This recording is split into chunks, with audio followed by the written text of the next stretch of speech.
बहुत सारी चीजें सीखने को मिला। ये चैप्टर का नाम क्या? From the diary of any friend. हमें भी जाना है कि एनीज का डायरी का नाम क्या था? Kitty.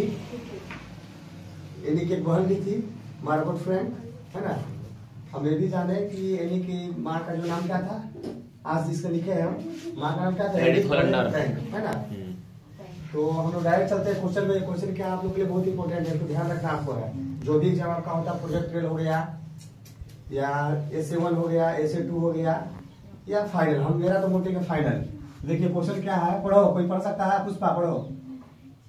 In which year Annie grandma fell ill and to have करा in which year Annie's grandma fell ill and had to have an operation.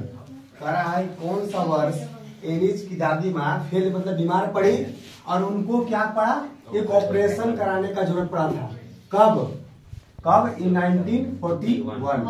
1941 में, in 1941 her grandma fell into the serious injury and she have to get at surgery, है ना। ऐसे ही बोल सकता है क्या? she had to have an operation, ठीक है। बीमार पड़ी और उनको ऑपरेशन करने की जरूरत पड़ गया। एनीज ग्रैंडमा या ग्रैंडमदर एक ही चीज है। डाइड इन कब? जनवरी 1942। 1941 में बीमार पड़ी, ऑपरेशन भी हुआ लेकिन बच नहीं पाए। जनवरी 1942 में सी डाइड, वो मर गई। सी डाइड मतलब मर गई, सी डाइड। ये कौन सा सेंटेंस है पता है? ये सेंटेंस है ना, ये सेंटेंस है तुम्हारा सिंपल पास्ट का, याद रखिएगा। सिंपल पास्ट V2 लगा हुआ है। डाई से क्या बन गया? डाई से बन गया diet. Dying, dies.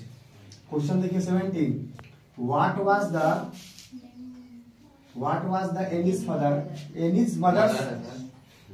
Mother name तो ऐड कर लेना, ठीक है, छूट गया था। कह रहा है कि एनीज की माँ का नाम क्या था? क्या नाम था? एडिथ होलेंडर फ्रैंक, याद रखिएगा। एडिथ होलेंडर फ्रैंक, ठीक है। पवन ध्यान दो। Who had a good laugh at my argument. Argument मतलब होता है बहस। ये कहानी के पार का चैप्टर है, जो कि एनी का डायरी है ना। एनी का डायरी जो था, क्या नाम से पब्लिश हुआ था? साहिल कुमार। एनी का डायरी किस नाम से पब्लिश हुआ था? द यंग गर्ल, विकी है ना। द यंग गर्ल के नाम से पब्लिश हुआ था, उसी में से लिया गया है, यंग गर्ल में से। कह रहा है who had a good laugh at my arguments. My का मतलब एनी का है। कह रहा है कि मेरे बहस के दौरान, मेरा जो बहस हुआ था उस पर किसको एक अच्छी हंसी आई थी। किसको? हेड लगा हुआ, किसको? मिस्टर कीजिंग को हंसी आई थी, है ना। आगे देखिए, मिस्टर कीजिंग जो थे वो हमेशा एनी को पढ़े रहते थे, उसको कुछ न कुछ होकर देते रहते थे। आगे देखो, Annie Frank was a blind ज्वेलिश गर्ल। कौन सा गर्ल थी? German. Annie Frank was a German born ज्वेलिश गर्ल। मतलब कह रहा है कि एनी फ्रैंक जो थी, जर्मनी के बॉर्न हुई एक यहूदी लड़की थी, जिसको छिपना पड़ा। 2 सदा छिप कर रही, आखिरकार उसको खोज दिया गया और यातना सिर में डाल दिया गया, जहां उसकी मौत हो गई at a young age.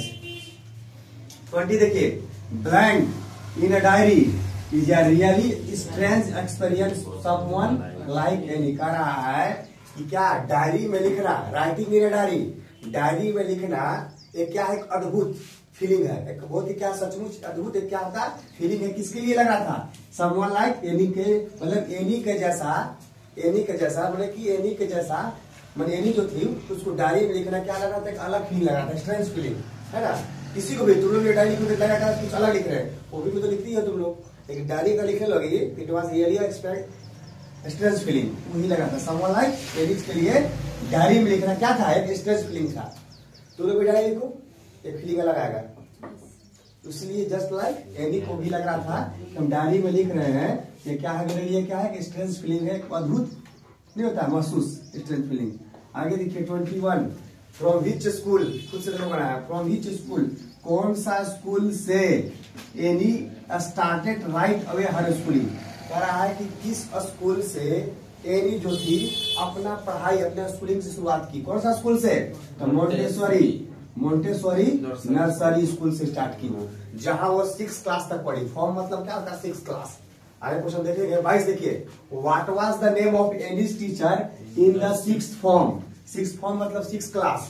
Class 6 form में 6 क्लास में एनिस का टीचर का नाम क्या था? तो मिसेज क्यूपेरस, ठीक ना, क्यूपेरस, ठीक है, जो कि क्या थी? हेड मिस्ट्रेस थी, वहां की प्रधानाध्यापिका थी मिस्टर क्यूपेरस। आगे देखिए question number 23, who was trying to play a joke on Annie, कौन जो था जो एनी पे जोक कोशिश कर रहा था, मतलब कि मजाक उसको बनाना चाह रहा था उस पे, कौन? मिस्टर किजिंग, ठीक है, मिस्टर किजिंग जो थे वो एनी पे एक जोक बनाना चाह रहे थे, जोक उसको करना चाह रहे थे, जोक मतलब उसको मजाक बनाना चाहते उसको। आगे देखिए 24, अकॉर्डिंग टू एनी के अनुसार which are the most unpredictable creature on earth. Unpredictable मतलब होता है जिसको हम प्रिडिक्ट ना कर सके, जैसे कि मौसम को हम कोई प्रिडिक्ट नहीं कर सकता है। तो एनी के अनुसार कौन सा है अब इस पृथ्वी पर जो क्या होते हैं? अनप्रिडिक्टेबल होते हैं। कौन? टीचर। उसके नजर में टीचर जो थे, क्योंकि मिस्टर किजिंग जो थे वो बार बार एनी को ऐसे पर ऐसे दिए जा रहे थे, हम अभी भी पढ़ रहे थे हम, तो उसको लग रहा था कि टीचर ऐसा क्रिएचर है, ऐसा प्राणी, क्रिएचर मतलब क्या होता है? प्राणी, क्रिएचर मतलब क्या होता है? प्राणी, ऐसा प्राणी है जिसको हम प्रेडिक्ट नहीं कर सकते, जिस पर हम विश्वास नहीं कर सकते हैं, ठीक है। तो यही है दीज आर द क्वेश्चंस, आप कोशिश कीजिएगा, आप लोग याद कर लेगा, ठीक है, समझ गया? चांदी, लवली, पुष्पा, रूबी को समझ में आया?